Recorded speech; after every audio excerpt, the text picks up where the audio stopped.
Speculation was rife at the time that you would announce major changes and even a commitment to the concept of a unitary state. That's right. Yeah. But that was not true. And the Rubicon, the word Rubicon, was only one word in the whole speech. But suddenly it became the Rubicon speech. That wasn't the case. So in other words, you didn't feel the time was ripe then for such major changes to be made? I had in my mind, broadly speaking, to gradually bring in a system of government on the basis of confederation. And I said so. I said so in Parliament. I advocated a system of confederation in South Africa and confederal cooperation in Southern Africa. Again, looking at that 1989 cabinet meeting, at its conclusion, Mr. de Klerk stated that it would be a wrong deduction to state that cabinet ministers had become soft about the ANC and that they were being led by the nose by anyone wishing to promote the interests of the ANC. Those are the words of Mr. de Klerk. Did he keep that pledge, do you think, or did he indeed turn soft? I think they weakened. I think they weakened, and I foretold it.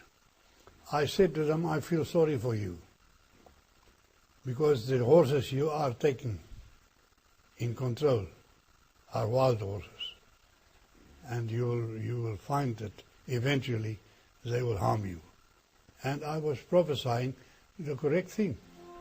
Only about a month earlier in his document, Mr. Mandela called for an ANC government meeting to discuss a negotiated settlement and wrote, Two central issues will have to be addressed at such a meeting. Firstly, the demand for majority rule in a unitary state. Secondly, the concern of white South Africans over this demand, as well as the insistence of whites on structural guarantees that majority rule will not mean domination. Such reconciliation will be achieved only if both parties are willing to compromise. Some people, they feared a bloodbath, Mr. Botha, after the 1994 election. Did you share those fears? No, not exactly. South Africa, right through its history, was a country where violence took place from time to time. I didn't look at that stage in the sense that I expected a bloodbath. But violence was a possibility. But we had strong security forces. We had a strong defense force. We had a really well-trained police force. Did you ever, during your presidency and before, ever think that the ANC would take over the rule of this country? You know, when Mr. Botha mentioned the possibility of a black president, I think a huge number of whites thought, what nonsense is that? The immediate reaction was that the then leader of the National Party in Transvaal, Mr. de Klerk, and the then Minister of Constitutional Government, Mr. Hinnis, approached me, and they complained against the actions taken by the Minister of Foreign Affairs. I called the three together, and after having had a proper discussion, Mr. Botha wrote me a letter in which he admitted that he didn't actually advocate party policy. And I stated that in Parliament.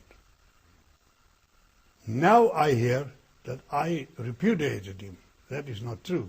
What I said was I gave the facts of the two colleagues who complained about his action. Why was the country then forced into that road of one man, one vote, and that's it? Yes, that was actually after I left. I withstood it. I said so in Parliament that I'm not in favour of one man, one vote. But under a confederal system, you could accept the principle of one man, one vote for that community or that special part of the confederation. Well, then why did Mr. de Klerk and company decide on a one-man, one-vote election? I mean, is it then simply they didn't want to stain power through the barrel of a gun, or what? What was their thinking? I had a personal discussion with him on this matter, and it was taped in this very house. And I told him that he became weak as against the forces trying to break South Africa. I looked on the television where he addressed a press conference in Washington. And the previous President Bush, the father of the present President Bush, stood next to him. And there he announced that he would stand for irreversible policy. That very night I looked at television and I said to people sitting with me, there is the beginning of the end. Do you think it was the beginning of the end, Mr. Botha, or was it simply the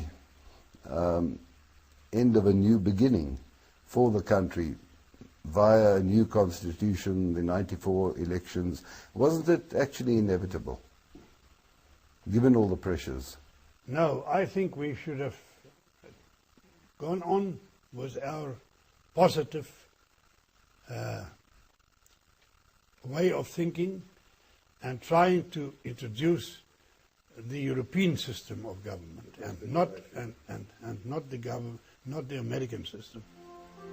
At two National Party meetings in 1980, P.W. Botha was emphatic about his visions for South Africa. We must find a solution not only in a constellation of states, but eventually in a form of confederation of independent states, as far as our neighbours are concerned. For as long as I am leader of the National Party, there will not be one man, one vote in Parliament, and there will not be one man, one vote in a federal Parliament. I do not believe that that would be in the interests of the whites, nor do I believe that it would be in the interests of the blacks, for from such a situation, blood and strife in South Africa will surely flow. It did not work anywhere else in Africa. You either got dictatorship, or you got a one-party state, or you got the destruction of the people. Affirmative action. I'm looking now at more or less the latest issues. And the offshoots such as black economic empowerment, transformation, and so on. Now, they are designed to assist the previously disadvantaged. How do you view these policies? I think it's a bad form of apartheid. A bad form? And it's a miserable form. It drives know-how out of the country. And it drives valuable people to look for jobs in other countries. And it's a pity